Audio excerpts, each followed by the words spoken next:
Okay. Okay. Sure. So now, in the beginning, you told us that how you started. You told us about your father. So give me a brief story about who Noah Schwartz is in the beginnings before you became a poker player. Yeah, it's very interesting. In the beginning, I was 16 years old when I started playing poker. And at the time, I was playing baseball. I was in high school, and that's when my father was diagnosed with lung cancer.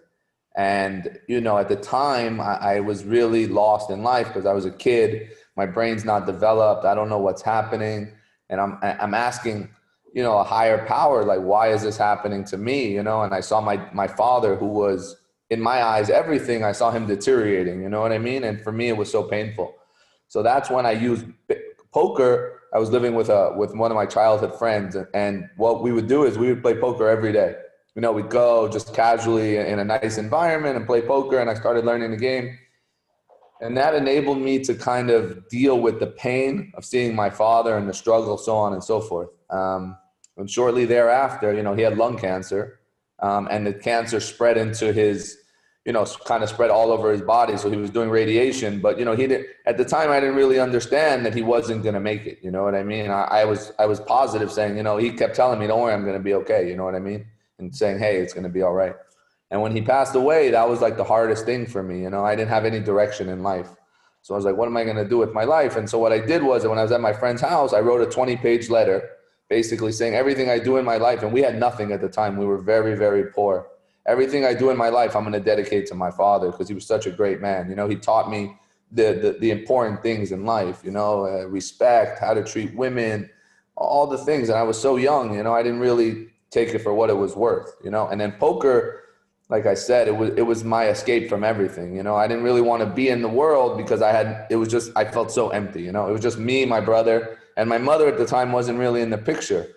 So for me to be able to find time and be around friends and be around them to help lift me and in a time when I really needed people around, because I was so empty, you know what I mean? I felt like I didn't have a lot of reason to live at that point. I was so young, and I was just like, what does life have for me in store? I don't have nothing to look forward to. So poker was my way to escape it all. And thankfully it was, and now it's, I learned from it. And I know that, my life, it gave my life meaning and purpose, kind of to live for my father and make him proud, for him to see me, and, to see me now would mean a lot. So at what age did you start playing poker? And so your father obviously was your inspiration, but how old were you when you started to play? Yeah, so the first time I played poker was, as I said, I was in 11th grade. So I was 16 years old when I just first got wind of the game. And I was like, oh, this is a cool game. I had no understanding. But for me, I catch on really quickly to things. It's trial and error. So as soon as I started playing. Actually, I'm sorry. The question was, at what age did you start playing poker professionally? And you told a story about having $3,000 to yourself. Yeah. Can you tell me that? So the way it really worked was, professionally in the United States, you can't play until you're 21. So in reality, there was a window where high school finished, I was 18. Then I went to college, and as I was in college, I was playing online, but it wasn't really professional because basically my uncle co-signed a credit card for me, and I used to deposit money on this poker site and play on this site because they let you play when you were 18 years old, and that was Party Poker. So I started playing on there, and then fast forward, I was working as pretty much the only real job I've ever had aside from poker was I worked as a security guard at a condominium in Miami Beach. And I used all my money from that, and I sent it to online poker sites and just kept honing my skills and sharpening my skills. And then when I was 21, I won a tournament. At the time, it was a very small tournament. I was working for a subprime lending company doing mortgages. So I would cold call people, hey, listen, you want to refinance your house, so on and so forth. And I was playing online, and I ended up winning a tournament for $30,000. And I said, oh, maybe this is a sign from upstairs that I should go play poker professionally. So I took the $30,000. I told my boss, listen, I'm going to Vegas tomorrow. I looked online. There was a tournament going on at the Bellagio at the time. It was called the 5 Diamond Tournament. I told my boss, listen, I'm going to Vegas tomorrow. He's like, what do you mean? If you leave, you're fired. I'm like, I quit then, I'm leaving. And I just left. I said, you know what? It's destiny and I'm going. I went to Vegas. I had all the money in my online account. I didn't have money. I put it on my credit card, flew to Vegas, and I started asking people. I said, hey, can you buy my money on the online poker site for cash? So I sold because it was a very popular site called PokerStars. So I sold my money online, and then I got cash to buy into the tournaments in Vegas. Well, fast forward, in 1 week, I lost all the money. I was like, holy shit. My chest was hurting. I was stressed out. I'm like, what am I going to do? I just had 30,000. Now I got zero again. So I went back, I flew back home to Miami. I went to talk to my old boss. I'm like, listen, I need my job back. He's like, listen, as long as you promise to do what you don't do what you just did. And I'm like, yeah, don't worry. I won't do it. I need the job back.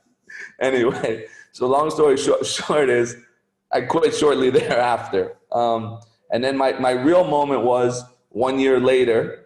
I went to this wedding in one of my really close friends, Austin Weiss. He's actually very, very famous now. I went to his wedding, and it was on a Sunday, and I had $3,000 to my name. I left the wedding early on Sunday. I drove home and I sent the money via Western Union to PokerStars, and at the time it was the biggest tournament in the history of online poker. And somehow I ended up winning. It was like 1,200 people, and it was $1,000 to get in, and I ended up getting first place. And I won like $495,000. And I had $2,000 to my name. I had nothing, you know what I mean? And that was like the pivotal moment in my life that literally changed everything, because imagine you go from debt, student loans, this, that, and now all of a sudden you have $500,000 to your name. And you're like, and the tournament was like 12 hours. I stared at my balance and I couldn't believe it. I was like, did I really win? Like, wow, holy shit, this is life changing, you know? And I said from there, I'm going to go play professionally. I'm going to go for it. I'm going to chase my dream, because I feel like this is my calling. That was meant to be in my life. I'm just different. And I said, you know what? I don't want to work for anyone. I'm going to chase my dreams. And whatever happens, happens, right? We only have this one chance in life. I'm going for it. Good luck stopping me, That's crazy. So more talking about more about your personal life. How's your wife? How does she support you in your career, in your dreams, in what you do? I mean, how is she a pillar for you in everything that you do? Very good question. Yeah. And Sarah, and granted, Sarah and I have now been together for almost 4 years. And she always lifts me higher in everything I do. I like to say behind every great man is a better woman. And that's kind of how lucky I got finding her, and her always being there and supporting me. Like every year I go to Vegas for 2 months straight, 60 days in Vegas. And she's always like, go chase your dreams. Don't let anyone ever tell you you can't do it. And she never, ever is like, oh, what are you doing? Why are you playing poker? You're playing poker too much, this, that. She understands, and with that support, she never stresses me out. So she enables me to perform at my best. Because if she was like, what are you doing? Oh my God, spend more time with me, do this, do that. It would make it really difficult for me to be focused. And in poker, mental cognition and everything is so critical, because you got to be on the top of your game. Because 1 second, if you're not focused and you miss one small thing, you can lose it all. You can lose everything in 1 second. So that's the crazy thing about No Limit Texas Hold'em. It's like, there's so many highs and lows, you can get unlucky, you get lucky. It's like this, it's a crazy roller coaster. It's like life, it's very similar. Right. Very similar correlation. That's crazy. And so if you weren't a poker player, what would you be doing? Like, is there anything else you would be doing if you weren't a poker player? Yeah, I mean, and I think that I'm slowly transitioning. There's a few things, but I really enjoy challenges, So my thing would be from an entrepreneurial perspective, building a business and like customer acquisition and things like that, and trying to build a product that relates to everybody. That would probably be my thing. And my only other thing really that's really fulfilling is philanthropy. I love helping, you know what I mean? I coming where I came from and getting to where I am now, I really like to impact people positively. So whether it's motivational speaking, whether it's just making a difference in people's lives, that's kind of, I think at the end you want to leave a legacy. We have this one opportunity, and everything is finite, right? Everything is limited in life. The amount of time that we spend on this earth, And that's why you have to cherish every second. So I try to make the most of every second and impact people's lives in a positive way. When they meet me, they're like, oh, wow, this guy's different. You know what I mean? He's just wired differently than most people. So it's philanthropy, which I'm getting to. And that's really my only end goal in accumulating wealth in life is, one, to give financial freedom to my family, but to truly impact people and give back and make a difference in the world. That's nice. That's nice. I'm glad I'm recording this. So do you think part of who you are right now, was it because of poker? I mean, has the game taught you anything that you apply to your life? Yeah, good questions. And I think, and as I tell a lot of people very frequently, that the similarities and the correlation between poker and life, even when we're having this conversation, how we interact, the way you blink fast, the way your ears move, all these things, all these little nuances in your personality, these are things that you pick up, and it's like very similar. So poker, like when I invest in different deals, when I meet people one-on-one and we have conversations, and now it's enabled me, instead of, a lot of times I'm investing in people as opposed to investing in ideas. I get to know someone and I look deep into their soul and I ask these questions and I believe in the person. And sometimes it's like in poker, you make a wrong decision. You think a guy doesn't have a good hand, you go all in and he's got a very good hand and you lose all your money. And it's the same thing like investing in businesses. You know, I believe in you, I invest in you, but sometimes you don't execute properly or something happens or whatever happens. So that's where I see that bridge and those similarities. So poker has helped me in a lot of ways, reading people, trying to make optimal decisions in all components of my life, whether it be nutrition, whether it be investing, whether it be whatever it is. Poker has been super instrumental for me in my daily habits and my daily life and everything, you know, choosing my life partner, all these things, you know, when you start to dig deep, you know, you want to try to make the best decision in every situation. And that's what poker does. Poker says, okay, this is my hand, this is the situation. How do I play my hand perfectly to extrapolate max amount of money from the other person, right? And that's how it is. And same thing, it's like time, right? How do I spend my time the best and most wisely to live optimally? So every day, how am I making optimal decisions so I can get the most out of each day? Oh, that's great. Sorry. No, it's great. Of all the people that you have played with, is there a game that you remember as the most memorable game of your life? Okay, so I guess the most memorable poker tournament I've ever played and why was a couple years ago. The guy who owns Cirque du Soleil, his name is Guy Laliberté.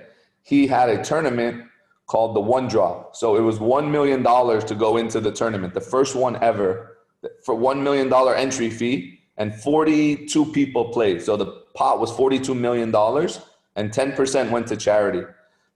But for me to have the opportunity to play in this tournament where I came from and who I was surrounding myself with really showed how far I've come. You know what I mean? Because I didn't put up all the money, but I had people who believed in me, friends, you know, they called me, they said, hey, Noah, you know, we want to invest our hard-earned money into you because we believe in you. And that was a moment, it was kind of a defining moment. And even the Wall Street Journal, I have they did an article on me on how I raised the $1 million and how I just called a few people and they were like, hey, like the people wired me money like this. It was like, I didn't even have to, hey, oh, 250,000 to my account, 200,000. It was unbelievable. It was really remarkable.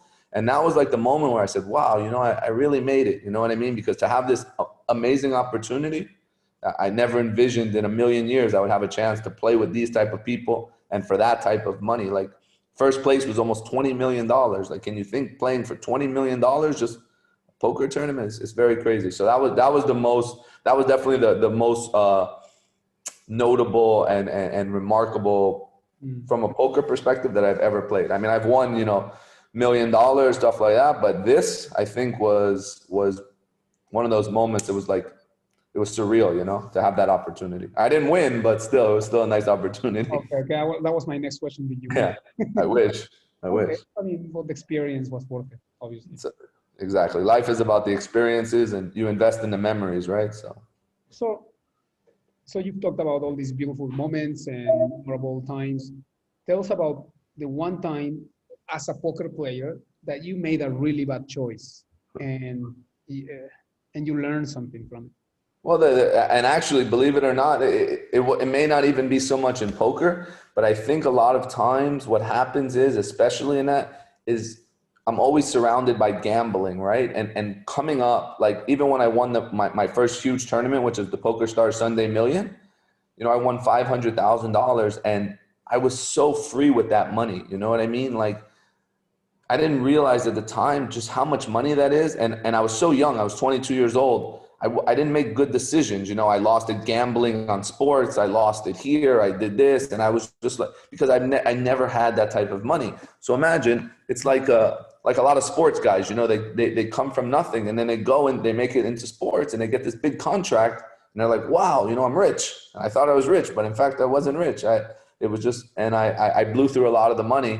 And then, you know, a lot of stress comes with not having money and wondering. And then not even that, like, I'm like, well, I could have done other things. I could have used the money to play other tournaments. And instead I just, you know, lost it all, well, a lot of it. But you live and learn. You live and learn from your mistakes. And if you don't, then you're not making good decisions. No, obviously. I'm trying to read these other questions. What makes a poker player great? What's your advice? Okay, so you mentioned you are one of the greatest players today. How do you define yourself?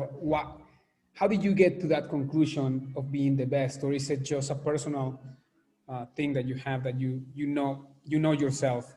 You know, honestly, and actually, it's kind of contrary to what you said. I would have said a few years ago that I was probably one of the best, or I was definitely up there. And there was a ranking system where I was ranked number 5 in the world based on my performance. But now I'm dedicating a lot less time to poker and focusing on other ventures and things like that. Because when I got to the top, the rise was amazing. But I'm like, I didn't feel as fulfilled as I thought I would. So I wanted to turn to a new chapter in my life. And the guys now, there's a lot of super talented players and they are devoting day in and day out to become the best. And in order to really become the best, you really need to study and play nonstop. And that's something that I'm not doing at this moment. Will I go back to it at some point? Yeah, I probably will. But, you know, now I want to focus on building something, a foundation, family. You know, I'm launching my own charitable foundation now, the Noah Schwartz Foundation. And I'm also going to write a book. So as I mentioned, you know, I want to leave a legacy in different arenas in life, and poker's great. You know, I had a lot of fun. I met a lot of amazing people. But now it's like you get to the next chapter in your life, and some people never do, and that's fine. But for me, it's more important to get to that next chapter and build something great. You know, whatever it is, whether it's, you know, helping 100 million people, whatever, you know, I have all these little goals that I have set up that I want to accomplish. And poker is kind of on the back burner for me right now. And I think COVID also opened my eyes to that. You know what I mean? It might not go exactly with the story, but, you know. No, it actually goes, because my next question actually was going to be, if you were to write a book, what would be the name of that book? Yeah. So I've thought about it some, and I've come up with the title, and I'm not sure. I've just been jockeying back and forth, but I think it's going to be called Off the Felt. So the felt is where all the cards are dealt. Yeah, is the felt. The poker felt is the part of the table where the inner part of the table. So it's going to be like Off the Felt, like an autobiography, Off the Felt, with Noah Schwartz or something along the lines like that. Okay, Off the Felt. I love that title. Actually, I was wondering if you already had a name, because I would like to also include that title in this article. Yeah, so I don't have an actual name, but you can, I mean, someone could steal it though. We might have to copyright it. Don't let them steal our stuff. Well, I mean, it will be something like it's okay, we can always change this. The Black Knight of, how do you say that? Felt? Felt, F-E-L-T. Like I felt bad, it's very similar. I felt, like I felt pain, felt, okay. Yeah. So, or Noah Schwartz of the Felt. You know, like I wanted to use whatever title you had for your book, this article, only because it might be the beginning of you writing that book? Yeah, Because like, if you ask anyone, would they like to write a book? I think the answer will always be yes. of course. Yeah, it's You tough will to do. have a beautiful story to tell, you Yeah, know. But how many people do you know that actually get to write their book? very true. Very, very few. Very So few. Yeah, minimum. I feel like that's always someone's wish. It's like wishful thinking. But if we name this Off the Felt by Noah Schwartz, like the Black Knight, you know, Yeah. it'll be like this is the beginning of that book. It set things in motion. Yeah, I love that. Yeah, it's true. It does. It's true, and it is true. Because I've been talking about it for some time, and I've written down some things, and I'm not ideally the best writer. I mean, I'm good with the ideas, but putting pen to paper sometimes But I might. not everyone that writes a book or that has a book Yeah, right. writes it. They There's have a lot of other ghostwriters. people for that. But you're a great storyteller, though. Oh, thank you. You You know? too. So no. And from this video that that we just did, I'm gonna type, the questions, the answers, and I'm gonna send them to you, so you can read. And if there is something you wanna edit, add, Yeah, take I'll proofread it. Yeah. exactly, Absolutely. until we come up with something really That nice. it just popped. We're like, boom, this is it. Exactly. All in. Yeah. We Yeah. put all the chips in the middle. Maybe we bluffing, but all in. You're the big jefe, bro. Oh, by the way, here's my brother. He just Hermano, what's up, buddy? Yeah, I heard him. I heard him on the side. yeah. Hey, what about the title All In? All in. I know, but I think that's very cliche at the end of the day. And I'm sure that I haven't looked, but I think there's like a book. But there's a book probably that has. I mean for the article. No, but for the article off the Oh, for the article. Yeah, no, I just felt off the Yeah, all in with all in, something along those lines. And I'll also think of some other ones that are super catchy that I think might make sense. But you guys are very good at what you do, so I'm not concerned. And the reason why all in instead of off the felt is because normal people who don't. Yeah, they can't relate. They can't relate. No, I wouldn't name the article Off the Felt because people won't. I don't think people would understand. I don't think they would get it. But all in, you know what you're talking about. I think that's a beautiful title. Think about it. Not for your book again, just for. No, but it's very clean. All in is very simple, very very straightforward, and people get it. Yeah. So okay. Well, I mean, I still want to use the Black Knight title just because the magazine is called Black. oh yeah, no, for sure. The Black Knight stays, but just include the all in. Yeah. I agree with Hermano. Hermano is saying where the Black Knight stays, but all in is I think is a good approach. Okay. Now, what about the pictures that my brother sent to you? Did you like any of the? I did like. There's a lot of good ones. Hold on one second. They're very very catchy. Those are great pictures. I mean, now we just have that way. Where is it at? Hold on. I just want the article to really pop, to really stand out, to really, when you see it, the magazine is big. So yeah, I know. Honestly, they're all sick. I mean, this one's very cool. That one's cool. Do you have a table like that? You need a table like that? Or do you have a table like that? No, I don't have a table like that, but I'm sure I can. But see, so this green part, right, is the felt. That's the felt. But yeah. But I'm sure I can. Either we can. Oh no, I would say we can do it at Hard Rock. But if not, my friend in Brickell, he has a poker table at his place. I'm sure I can message him. But I don't know I don't know how but the background you can black out and all that, right? Yeah, because the photographer can bring Backdrop. a backdrop. Okay, yeah. A black backdrop. You have to be on black, and then we put the table in the front. You wear a nice black suit. Yeah. Tie, just black suit, black jacket, black shirt. And yeah, I can just leave it open, right? I don't need a tie. No tie. No. Open, of course. No. Does it have to be just straight black?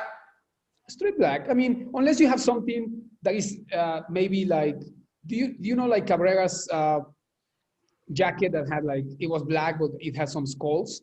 If you have a jacket that is black and has something, it's fine too. But Yeah, I'll look. I mean, I have a few black jackets. I just want something that's like super cool, you know? Okay, so then why don't you wear that jacket that you wore that night? That Dolce Gabbana jacket, Yeah. I mean, it's not black. that's a pretty sweet. It's okay as long as then wear a black shirt under. Yeah, I mean, no, I have nice, but like I have like a really cool like black and gold jacket that's like super cool. Perfect. I'll, I'll send you a picture of it. You tell me what you think. Yeah, black and gold will be great. That way I just wanna find that I work with like 10 different photographers and they're all amazing. I just wanna find one that's gonna fit your personality. And I'm thinking of this girl. She's really good, mostly with still pictures. Okay. But, so if you're gonna be throwing cards, I might choose someone else. Like I have this guy that is really good with movement. Okay. So how do you envision your picture to be? Do you want something like you're gonna be throwing a card and they can catch that moment? Or do you prefer something where you're just, it seems like you're just like, you know. Yeah, I mean, wow, that's, I mean,